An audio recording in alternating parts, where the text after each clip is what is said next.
so many ganks. Punish the rookie, get in his face, and try to put him behind. And definitely a bit of stage jitters as well. You can kind of see that some of the stuff that Oskirnin, even going back to when he was playing in EU Masters, looking significantly stronger, very good in that carry role, but transition to the LEC stage, you can see taking a little bit of a step back, maybe feeling the brunt of having a bit more exposure there. But have to see now, back on the Ornn, bit of an easier to manage champion already, training well against Photon. Very nicely done there. Getting the Bellows breath and the chunk down onto Photon. I think for Oskirnin as well, making his debut here where the top lane pool has really progressed and developed in Europe. A couple of imports increasing the amount of competition, and as those two continue to trade, Humanoid will dash forward. Perks moves towards the Sand Soldier, gets the shield up, and will at least pop the passive. So a lot of aggression between the solo laners. Rekkles and Advien, as expected, are pushing with this double AD carry bot lane. And Kaiser and Upset, they haven't conceded too many minions just yet, but they are playing defensive under their tower. Yeah, I think a huge amount of this for Vitality is, look, we have the opportunity if we want to go very aggressive, because Gragas can try and be a bit, oh, hang on. Look at this, waiting for the hook shot, bouncing forward, catches out Oskirnin, flash forward for the last shot, and Photon gets the solo kill. It was going so well until it wasn't. Oskirnin getting just caught out there by Photon at the end. I mean, that's so sad. It actually had looked like he had at least a decent start, but trying to throw it all away now. Now, unfortunate, and of course, the moment you get in range of those walls, I was just waiting for Photon's hook shot. He chased the dash and picks up another kill. That will be Oskirnin's 7th isolated death. And we'll say that at least on the Ornn, with the Call of the Forge God, as well as the ornaments that he can bring out, even if he does fall behind, the value he will bring the rest of the roster is still going to be very, very impactful, but he cannot afford to concede too much because Photon can just play the side laners. Kaiser will interrupt the back. And that's the big problem here, is that you've already kind of got a decent setup when it comes to disengage on Vitality, with good engage in your 4v4, with Bo perks disengage, Kaiser being able to leap in and set you up for success. So if Photon is getting these big leads early, he just becomes a bigger and bigger threat on side lanes, and even looking towards things like Rift Herald, right, where you can actually start to even snowball more of that gold in. Photon having push and top is going to make things significantly easier for him. Yeah, right now Photon is a little bit behind the CS, but thanks to the kill, obviously up in gold. This gives him credit here to Humanoid, Rekkles, and Advien, who've generated some minor advantages thanks to the ward that Photon has placed a little bit earlier. Fully aware that Razork is making his way towards this top lane, camping out in the top lane bush. So Photon playing defensively. He is flashless for now. Uses that sweep shot, gets caught out. The passive shield keeps him alive. Razork takes a tower shot, and Bo is in range to counter. Razork took a second tower shot as well, and is now forced to back out. Bit of a mistake there from Razork, taking both those shots. I think Photon was kind of trying to bait, see if he could wait until Oskirnin and Razork overextended as Bo moved up, but not going to be the case, and doesn't have to burn too much, should be able to catch the wave. But at least Fnatic trying to get this Ornn back in shape. Yeah, trying to, again, apply that pressure. Humanoid diving onto Perks once more. Bo's got the flash available. Oskirnin has surged forward, gets jumped on with the hook shot, and takes another death. Just using up that mobility, and Bo in the right place at the right time. And again, the fact that their Vitality are getting this success on top side is fantastic, but when we look at mid, here comes Kaiser in towards it, but not quite able to get anything, because the bot lane already for Upset, he's winning. He's already getting that CS lead. They're not getting the push that Rekkles and Advien should be able to get with this Ashe, and it's unlocking Kaiser to start playing around the map as well. Yeah, Upset farming phenomenally well under that tower, under that pressure. Level 4 for both duos. Waiting to see once Advien unlocks the Enchanted Crystal Arrow if they can make some more plays.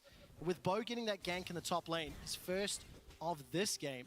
When you look at his stats, down in CS, down in experience, but up in gold because of the kills. And that's the big thing for Bo right now, is that the way he's playing is, I will suffer so others may rise. I'm going to fall behind when it comes to CS. I'm going to fall behind when it comes to actually clearing out my camps to make sure that I can... I mean, there's been times where he's gone literally, I'm going to gank Upset, screw all the camps, run immediately towards topside, and just gank Photon straight off the bat as well. So Bo has been very good at finding that success and kind of catching people off guard as results, but Vitality, these wards and bushes are spotting Razork everywhere. Yeah, they really are. Really heads up play. Bo's also around, level 6 unlocked. Could jump onto Rekkles, who's still got that flash and the ability to hop over the wall. And the recall finished from Razork, so Rekkles maybe a little bit unawares of the risk that he is in. I think for Bo, you might even make an argument that this is one of his slower early games. He's consistently farming up. He's found that kill in the top lane. And now he's just waiting for an opportunity to dive. Look at mid, though. Everyone is congregating around Perks. Has flash. Perks needs to do something magical. He's going to be able to use the Emperor's Divide in just a moment. Flashes underneath the tower, and the damage simply wasn't there. Perks escapes and didn't even need his ultimate. And Fnatic needed that to work. Look how much they're losing on the bottom side. Reckless can't farm because Advian had gone up towards top side. They know Bo is in the area. And Advian had shot out the Hawk shot, but I think it was a little bit wide and didn't actually spot out what Vitality were doing. No vision available. Turret plates are starting to fall. Bo engages, throws out the Q, throws out the R. Kaiser is the one that secures the kill. The third of the game for Vitality. The tower is under threat, and remember that when Oscarinen left that top lane, Photon was able to shove the wave, continue to chip away, and right now, Reckless, he's no. going to take himself another plate. Reckless, level 5, caught out by Bo's barrel, and Advian's trying to get the autos down, but they're staring down 3 members of Vitality. They're losing minions, experience, and tower plates. 1,000 gold bot lane, 1,000 gold in the top lane. Vitality are demolishing the side lanes here, and Bo's just going again. Kaiser's level 6! Kaiser's level 6 to Advian's level 4. Reckless is forced to ghost away to safety, and Advian gets taken down once more. The 2-level advantage, just dominating this bottom lane. 2,500 gold in the lead. And this is another game where Vitality just steamroll from the laning phase. Someone needs to get upset in the dirt. Someone needs to kill this man, because his stats are going to be, they're just so skewed at this stage. He's demolishing every bot lane with Kaiser and Bo. And when it comes towards, you know, the fact that we're finishing off our first week, and potentially this man is going to go deathless, like, something needs to change here. You can't just come back after a split out and look this good. I mean, Perks, Bo, and Upset, the 3 members of Vitality who are still deathless, and continue to do so. As Photon has got himself the Hextech Ultimatum, will lock Oscarinen in place, and he is dropped once more. Fnatic tried to set up the play, but frankly, we're not on the same page. We're not there quickly enough. And the ultimate is all that Photon needed to survive. Yeah, I like how Bo was like, oh, me, as he just came in to steal it. Now might need to help out a bit, though. Let's find out. Cease and desist underneath the tower. Photon gets a massive shield. The turret helping out. And another kill donated to Vitality. Humanoid is not backwards thanks to the explosive cast. And Photon's looking. He's got no mana to work with, though. Cannot chase with that hook shot. And Humanoid stays alive. But if there was a little bit more mana, Vitality could have picked up another.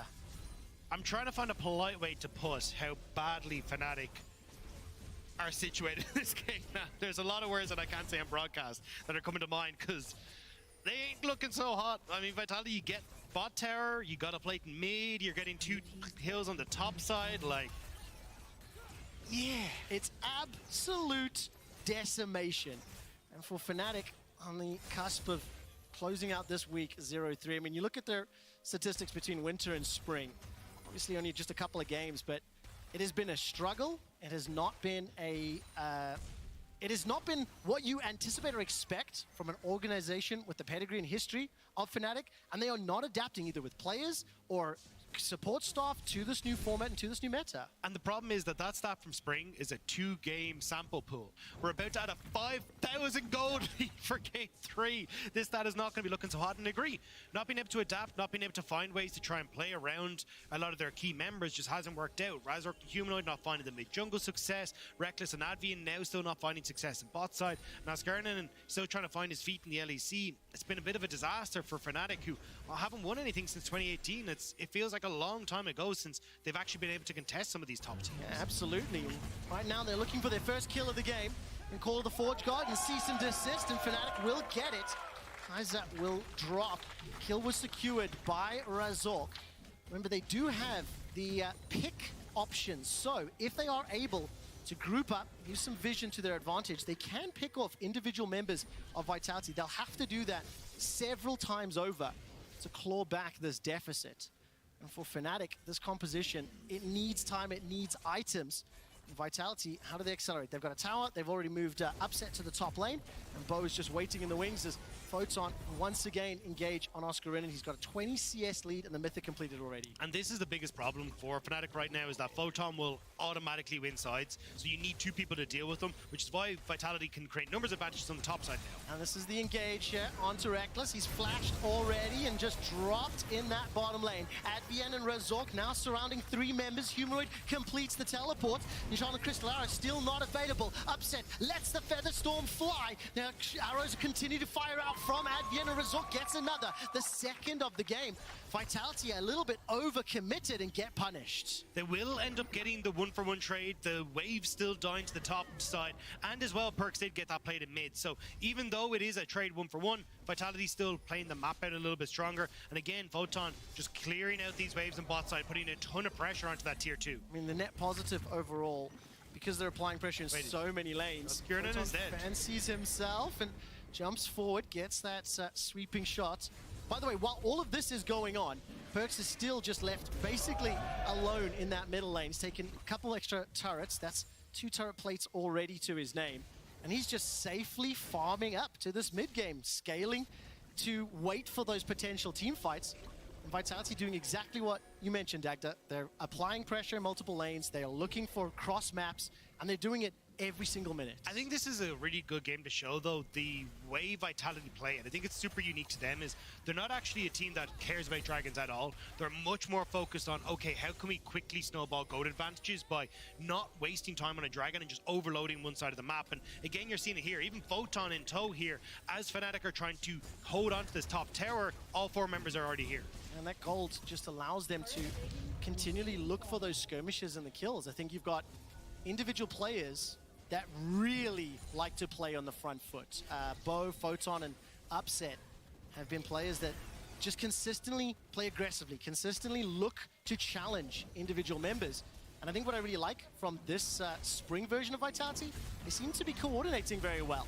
On the same page, the roams have come out. Oscar has locked inside once again, taken down before he can get that second charge of the ulti. Reckless knocked back with the barrel, and he's taken down. Empress Divide buys enough time to keep Upset alive, and another kill secured. 10-2 at 14 minutes. It is once again domination from Vitality. The caster blessing there. You say, hey, look, they look coordinated. Immediately, they some miracle managed to keep Upset safe in this one. And Oscar, the focus here, which is never a good sign that your tankiest member is dying this quickly as soon as Vitality get in. But Kaiser, really smart play here. Pops the ultimate onto Reckless, doesn't use the W, follows back onto Upset to actually keep the charm there and then get the knock up, which buys space here for Perkz to come in with the Emperor's Divide.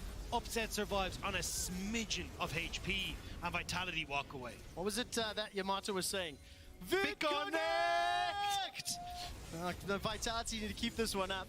Next week they play the only other undefeated team, assuming they close this out, and I think that's a safe bet. They play SK, I think, on the Saturday, and then they play G2 on the Sunday for the match of the week. Such a banger. It will be, and hopefully both of these teams will deliver, will have a competitive game, because I think this weekend we've had a lot of fairly one-sided matches, especially from the top of the table squads. Once they get those advantages early, they just snowball. I mean, look at this. Upset, 3k gold up. Photon, 2k gold up as well.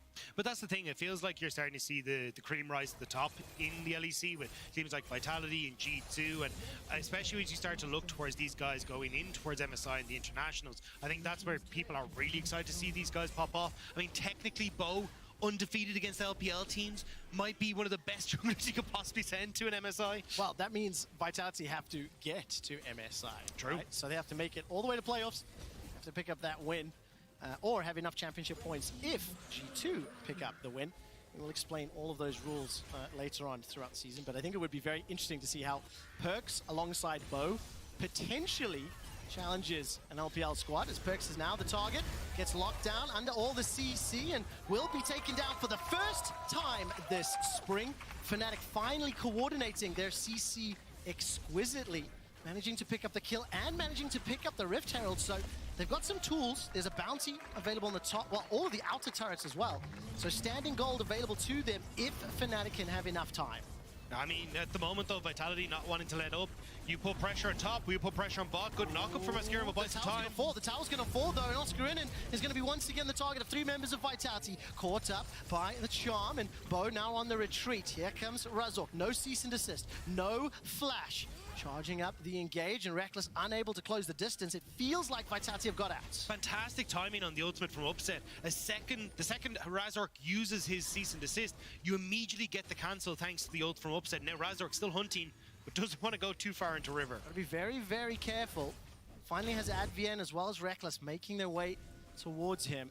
It is still 6,000 gold deficit, but it's much riskier for Vitality to move forward, to move to those inner turrets. That does open up those pick opportunities. That's the only way that I think Fnatic can claw back this gold deficit. And that's what I was going to say. I like that Fnatic aren't just rolling over and giving all the space to Vitality.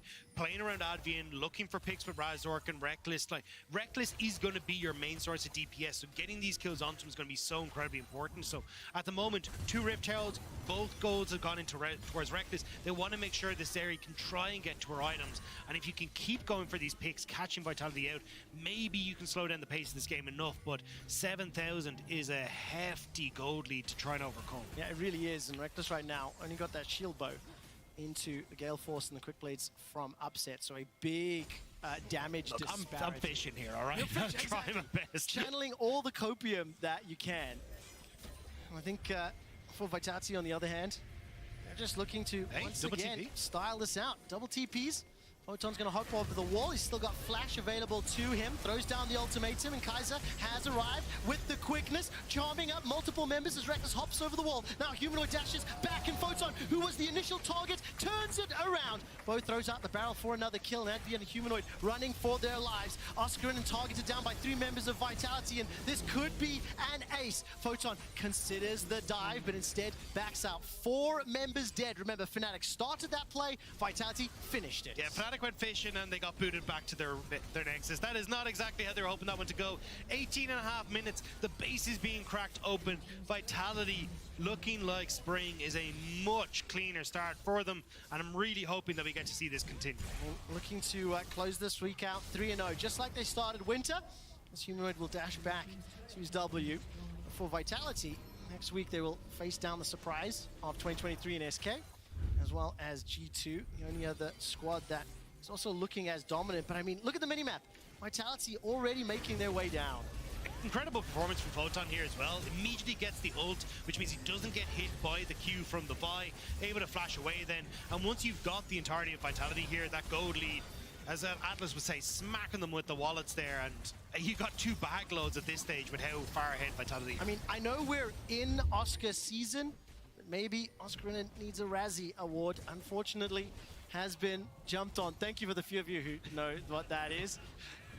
To be fair, every single team that has played Fnatic has just ganked the new guy. Yeah. It reminded me of old school TSM when Darius was still playing on the roster. He was the recipient of every single gank for so many games, and right now he's once again under threat as Kaiser's looking for an opportunity. Photon's got that TP, and it's just beautiful from Vitality. It's that simple.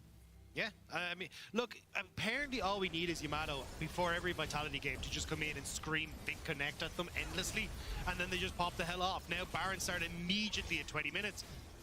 Fnatic might make it there, maybe. Might. Oscarinen's got the Orn Horn, can throw it down. Baron 2,500, going to be a little bit late to the party.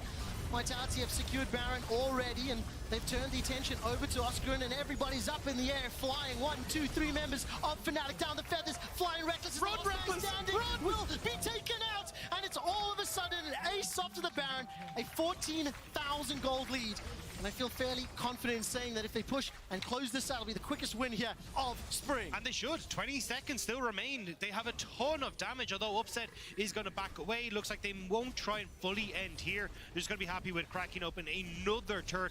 Honestly, might even get a turret on the top side as well if Photon's able to push fast enough, but not even taking the inhibitors. This is brutal. They are not giving Fnatic any gold. No, nothing whatsoever. They get the Baron.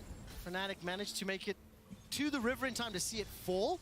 But look at this engage here. Kaiser, multi-man charm. Knockup comes in as well. Both throwing those barrels, and it's just, Fnatic can't do anything. Photon is so far ahead. Level 14 already has everything you'd hope for to keep himself alive. And the Camille's are terrifying when they get to 2 items. You're looking at nearly a third here for Photon. Vitality just reset. They pick up Dragon. red buff going to Photon as well. I imagine he's going to be sent down to the bot side here to just start escorting these minion waves in. And then there's not really much that you can do as Fnatic. This game is a long time over at this stage. I mean, it's just, it's an interesting, couple of splits. We've got the new format. We've had some changes in terms of the teams here in the LEC.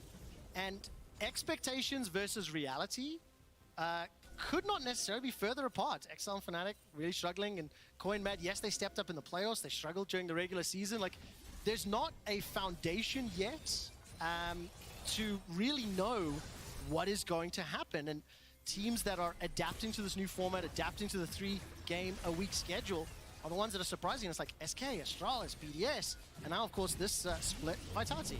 It's really interesting to see, though, as Ultimate will get out. Arrow. Let's take a look here as Kaiser manages to find the charm and the knock-up. Upset stepping forward, has the cleanse available to him. Perkz manages to get the scoop. Oh, the stopwatch. It's a double kill already for Bo. Make that a triple as the Nexus turrets are falling. The shortest game of this split was 23 minutes, 41 Don't do seconds. it. Don't do it. Don't do it. No. Are going to break that record. They fancy a potential fountain dive. The Nexus turrets have been dropped. 1 and 2. And Vitality, do they go for it? Do they go for it? Looking for a Zork. It's 40 seconds to beat if they want to break the record. They're waiting for the respawns. Oh my god, the style, the BM, the domination. Vitality daring Fnatic to fight them. And Fnatic cannot even step outside the steps of their fountain, letting the minions do the work for them. And Vitality have the fastest win of spring. Playing with their food at the end of that. Vitality, that was incredible to watch. Just complete control from the start from Bo. Upset taking over bot. Photon having his way in the top side in this Camille. Beautiful stuff from Vitality, and they honestly look terrifying. I'm so excited to see them play against G2. Very, very excited. It's the 3-0 at the top of the table. They play SK first. See how that one goes. SK have had a couple more competitive, challenging games throughout the weekend. But Vitality, once again, destroying their opponents. Taking a quick look. I like how speechless you are. You're just like, I'm just watching the players on stage. I stand.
The producers just told me that we have an expert standing by, a financial expert, to explain why you should invest in Vitality stocks.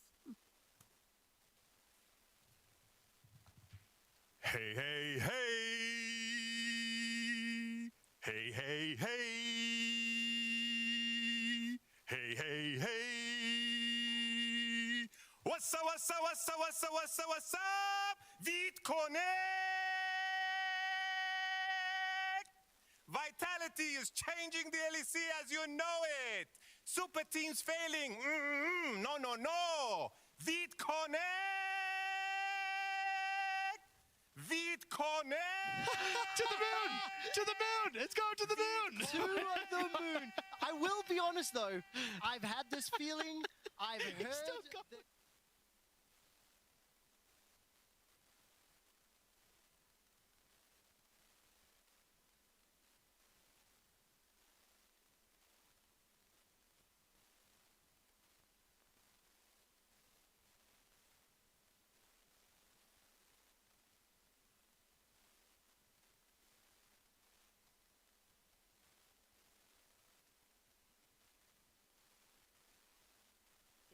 The producers just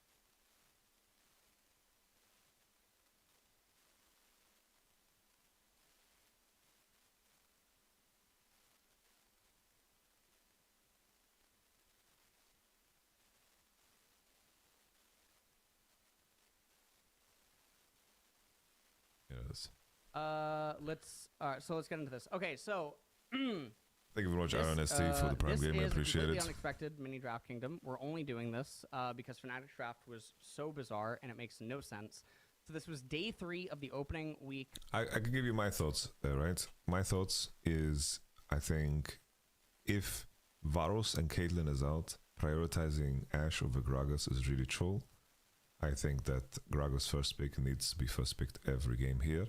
The main question is, it's like, I think if enemy picks Xayah, I think if you have Gragas, Zeri, X, 2-3, then the draft just looks better already, you know? I think it's important, you know, it's like, I see some criticism going Ellis's way, and people are saying, oh, he doesn't take the players into account. Why should he if he's talking about a theoretical draft, right? The whole point of a draft is to be strictly theoretical, right? And the theory needs to, like, have relevance in practice, but when you are drafting, you're assuming that everyone plays perfect. Draft was so bizarre and it makes no sense. So this was day. Now, one of the things that don't really make a X pick anything that I would say that Kate. I think another layer of it, right, is V1 Ashe types. Through like themes of like what she's trying to do, what they were right that end up remaining doing disengage, right? Coupled with like multiple different she has hit position, right? So what does Vitality or what does Fnatic end up doing? Well, they end up going Vi and yeah, Vi was also like, I'm assuming he's gonna say the same, but picking Vi into Gragas Xayah showing is really atrocious. It's like really, really bad.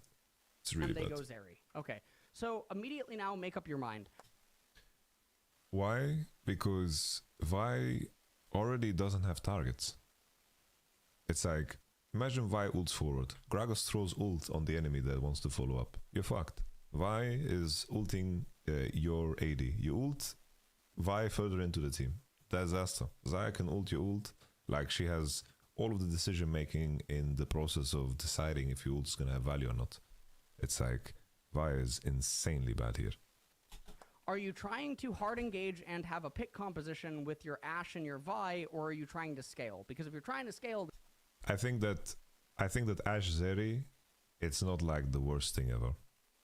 I don't think Ashe Zeri is the worst thing ever. I think I've seen many games where it actually is fine, you know? the Zeri pick makes sense. If Because you're inherently, it's like Ashe is a standalone champ, and I don't think that Ashe necessarily. It's like Ashe is definitely better with the likes of Varus and Kate, but I think that Ashe and Zeri, it is a lane that can be fine, you know. if you're trying to have a pick Like for sure, Ashe and Zeri should be winning early against Xayah, in my composition, opinion.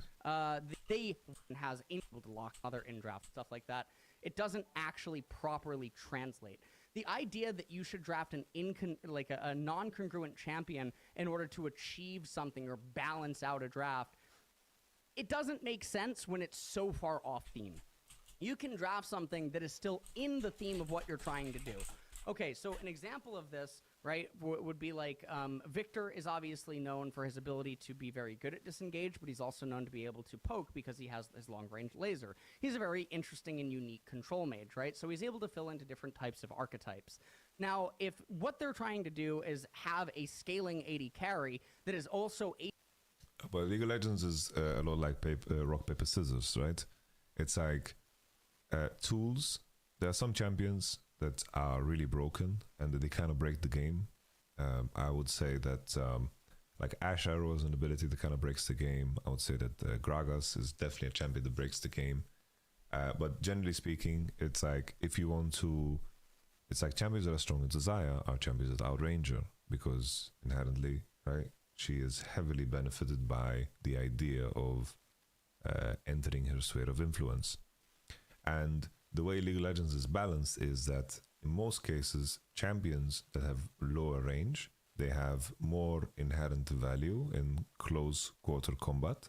So they want to be delivered into that situation through use of Fog of War or through the enemy having a composition that needs to force on you. So with that context in mind, right, any champion in the game is stronger when they're getting engaged on. I just want to say that. There's almost no champion that is weaker when they're getting engaged on, because inherently the enemy is running towards you. You can think of any abilities, like if I'm playing Ornn, I have a tool to engage on the enemy, but I can get better Ornn ults, better Ws, better Qs if the enemy needs to engage into me, right? Artillery mages, it's like if the enemy is trying to push forward and engage on me, I'm going to hit my abilities a lot easier, right? It's like obviously if you are the shorter range composition and the enemy has a longer range, you're the one that needs to be heavily influenced to commit into their sphere of influence in order to break the pattern of getting poked, right? So the moment the enemy is outranging you, in a lot of cases, either you're going to have enough pressure that you're going to be in Fog of War, then like if you have enough pressure that you can be in Fog of War first and the enemy needs to enter your sphere of influence, Fog of War can break range and can make range bigger, right? Like if you're in Fog of War, so this is an example. So imagine now, it's like imagine this mid laner here, this is Xerath, this is his range. And his ult range is much larger, but let's say this is his Q range, okay? So this is Xerath's sphere of influence, right? A lot of champions are going to have a hard time posturing against him on mid because they're going to burn HP and get hit and poked. And let's say that you don't have the tools to hard force on him.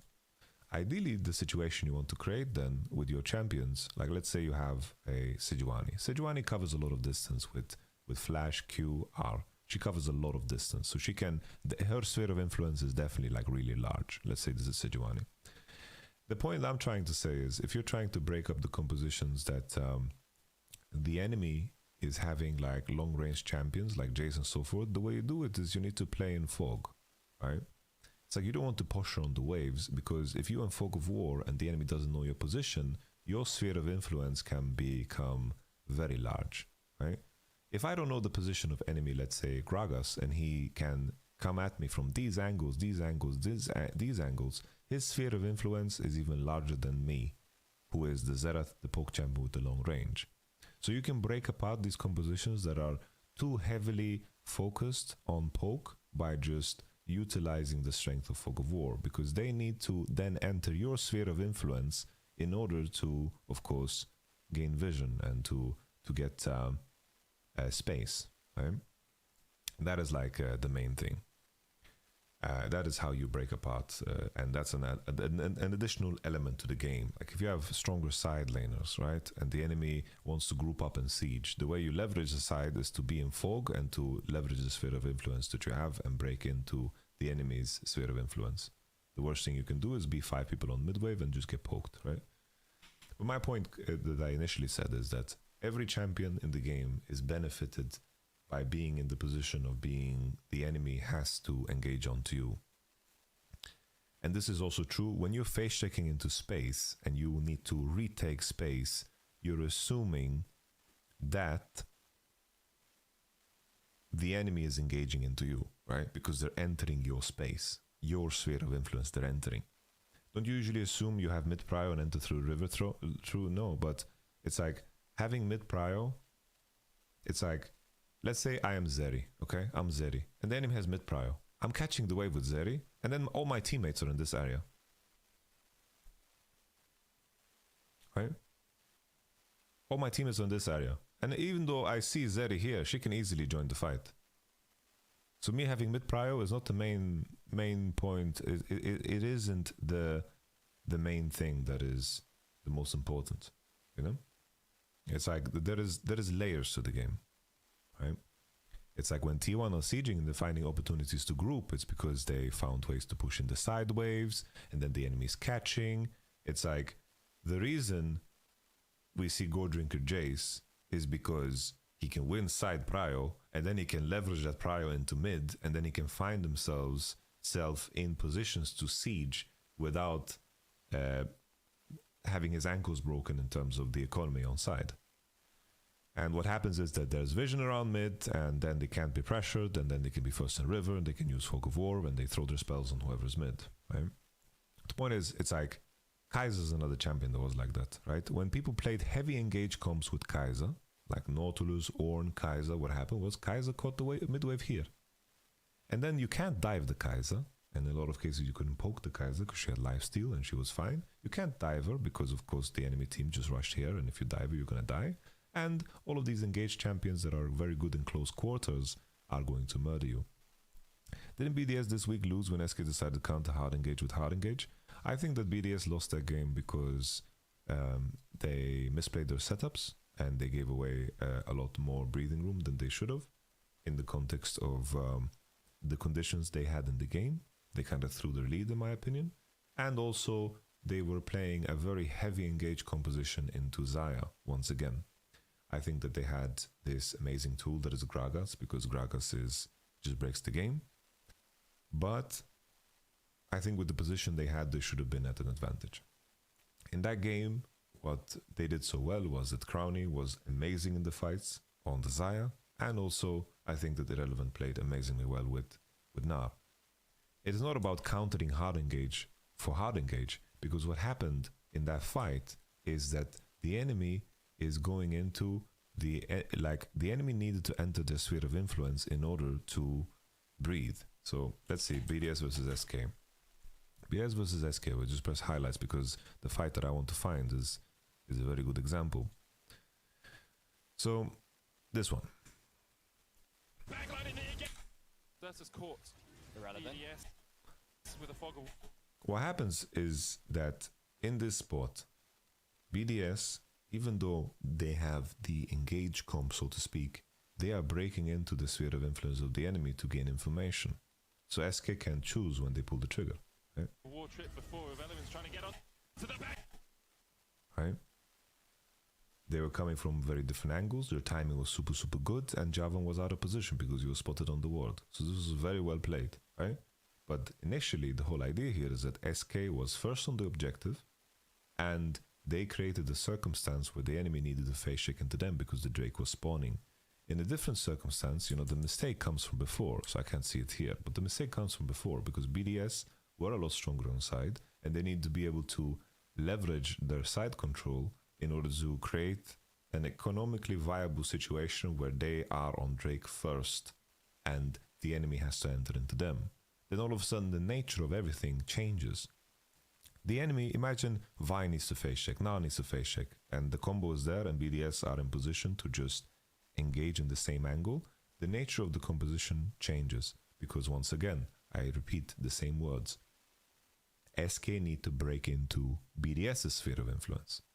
And in this example here, SK was first. Certus court. Irrelevant. BDS with a fog of war trip before with Elephants. Yes, like this is horrible, right? Because SK have all of the information. They know the timing of everyone. They saw Javan on bottom side. So they can pull the trigger and they can collapse easily on Crowny here. They played very well here, SK. But they managed their waves good enough, better than BDS did, in order to be in the position where they can go first.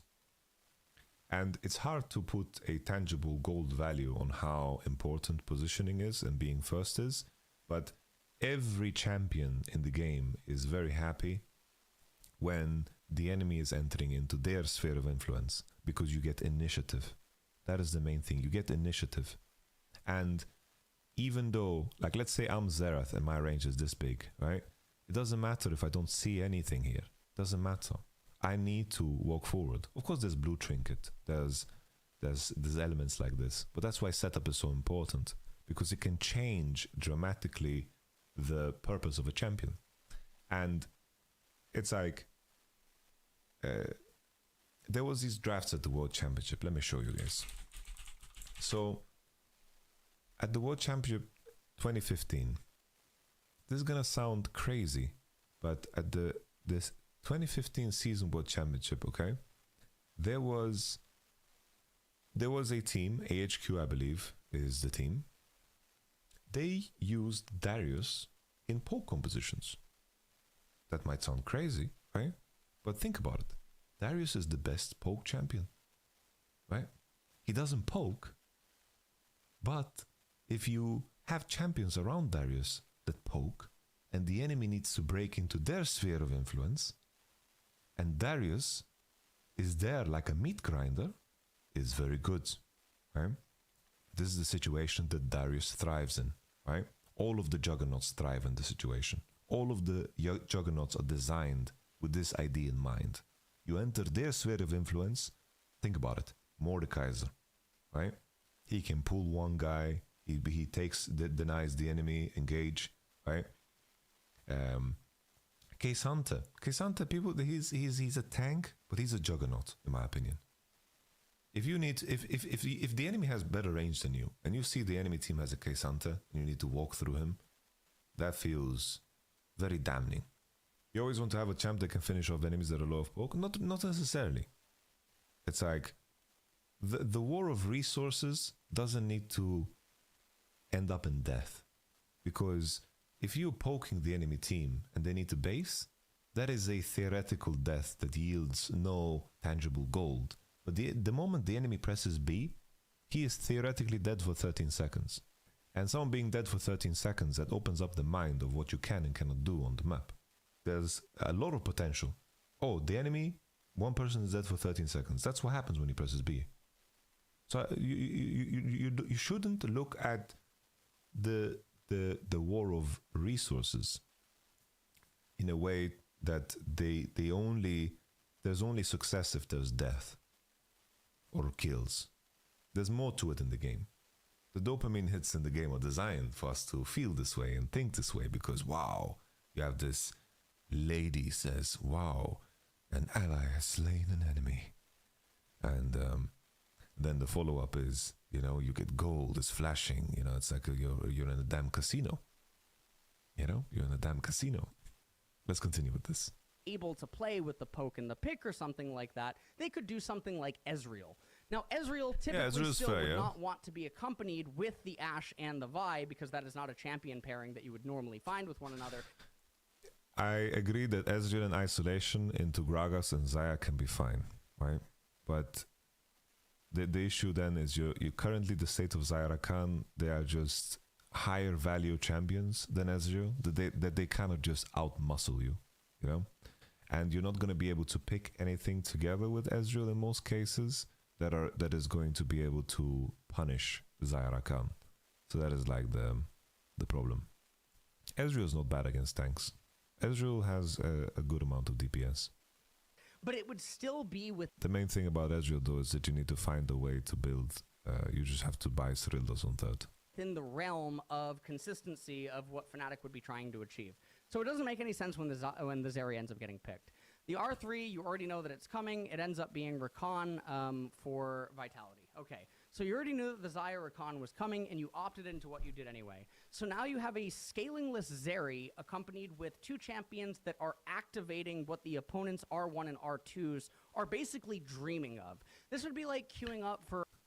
I think that it's from this point, I don't think they can win draft anymore.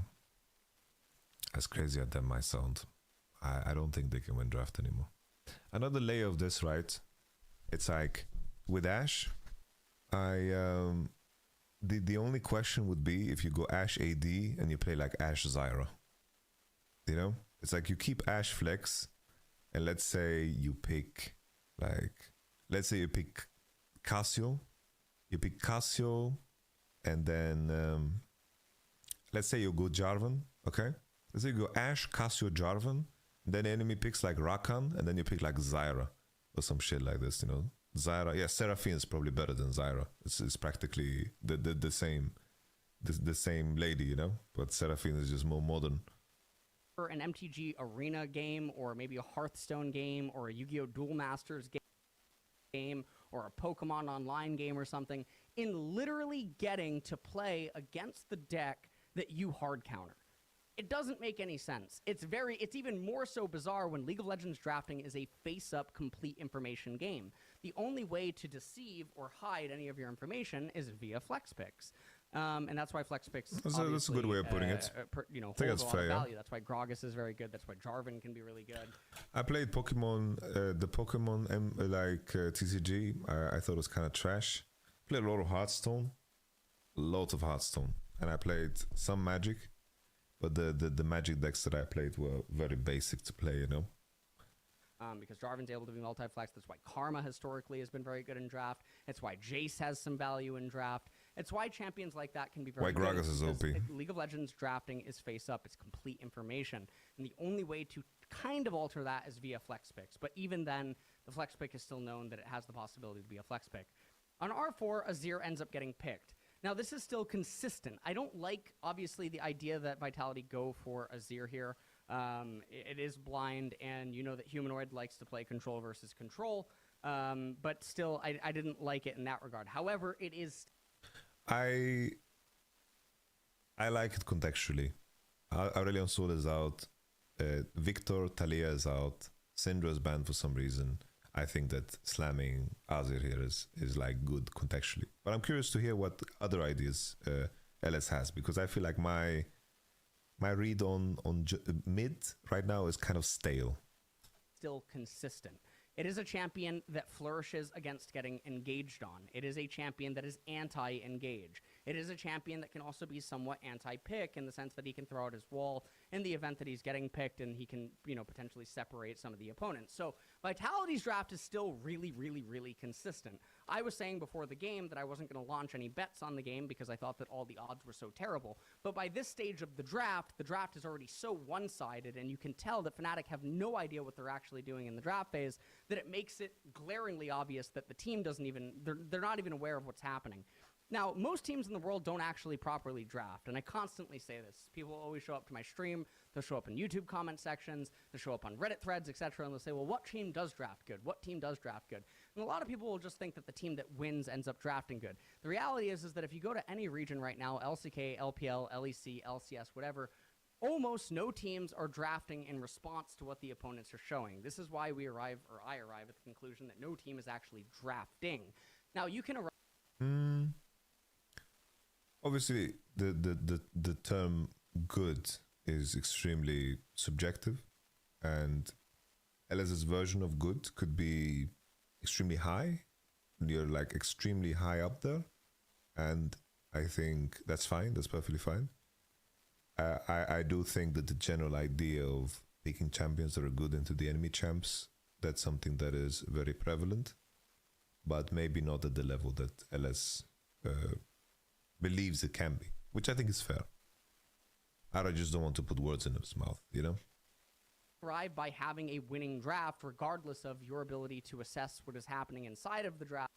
Well, like as an example, like let me show you. We had hello Ender. So for example, this game, I think this was this was a very, very nice draft. Caitlyn Heimerdinger locked in. Thematically, you know, what the Affiliates wants to achieve with support is something that Caitlyn and Heimerdinger are going to be really, really good against. They start out with Gragas, they don't reveal their hand at all, and then they slam Caitlyn Heimerdinger, and they know that the enemy needs to pick like a blind pick champ, right? And the follow-up is, you know, the enemy picks Cho'Gath, and they just spit on the flex by picking two champions that are going to shit on Cho'Gath. They are now in a situation where, okay, we need to survive bot, and we're going to be stronger than the enemy at every point in the game. But at the same time, this is not like some extreme level of what Ellis is describing. So I can still, you know, see some degree of it, you know? I just think like Caitlyn Heimerdinger, I can't think of a better 2-3 here than Aphelios Lee Sin. But maybe there's something that I'm missing. Choga was good against Aurelion. I don't think Choga is good against Aurelion. I think going even and having prio is not good enough against Aurelion. It's just not good enough. Please,